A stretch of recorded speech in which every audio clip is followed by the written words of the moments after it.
পৃথিবীতে কোনো মিষ্টি নাই যে মিষ্টির আগে কষ্ট নাই। পৃথিবীতে কোনো সফলতাই নাই যে সফলতার আগে ব্যর্থতা নাই। পৃথিবীর মধ্যে কোনো ফুলের উপহার নাই যে ফুলের আগে কাঁটার ব্যথা সহ্য করতে হয় না। যত দুঃখ আসবে জীবনে, আমার একটা কথা মনে রাখবেন, যত ধরনের দুঃখ কষ্ট আসুক, মনে রাখবেন আপনার সফলতার সময়, আপনার পাওয়ার সময়, আপনার নিয়ামত অর্জনের সময় খুব কাছে চলে আসছে, খুব কাছে চলে আসছে, খুব কাছে চলে আসছে।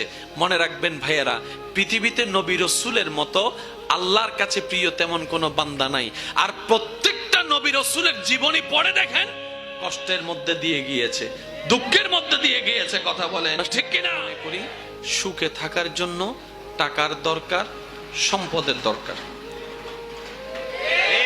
সুন্দর একটা জীবনের জন্য টাকার দরকার, সম্পদের দরকার, বাড়ির দরকার, গাড়ির দরকার। এবার সেই জিনিস অর্জন করার জন্য যা যেমনে পারে তেমনি ইনকাম করা শুরু করছে। কিন্তু বড় মজার বিষয় কি জানেন? একটা সময় গিয়ে ওই সম্পত্তিটাই তার দুঃখের কারণ হয়ে যায়। ছেলে মেয়ে পর্যন্ত মা বাবাকে ঘর থেকে বের করে দিচ্ছে এই সম্পত্তির কারণে। তখন বাবা চিন্তা করে, কিরে এই সম্পত্তি আমি কামাইছি তো সুখে থাকার জন্য, আজকে দেখি এই সম্পত্তি নিয়ে আমার ছেলে ছেলে মারামারি, আমার মেয়ে মেয়ে মারামারি, আমার ছেলে মেয়ে মারামারি। ছেলে মেয়ে যদি অশান্তি থাকে, কোন মা বাবা তো শান্তিতে থাকতে পারে না। আমি কি করলাম? এটা আমি কি করলাম? আমি কি করলাম? আমি তো এখন শান্তির খুঁজে তাদেরকে অশান্তিতে ঠেলে দিছি। কামাইলেও জ্বালা, না কামাইলেও জ্বালা। সম্পত্তি জোরাইলেও জ্বালা, না জোরাইলেও জ্বালা।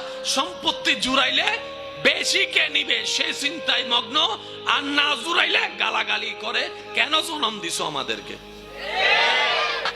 এবার দেখেন, আমার কথায় আপনারা একমত হতেও পারেন, নাও হতে পারেন, এটা আপনাদের ব্যক্তিগত ব্যাপার। তবে শুনে দেখেন, প্রত্যেকটা মানুষ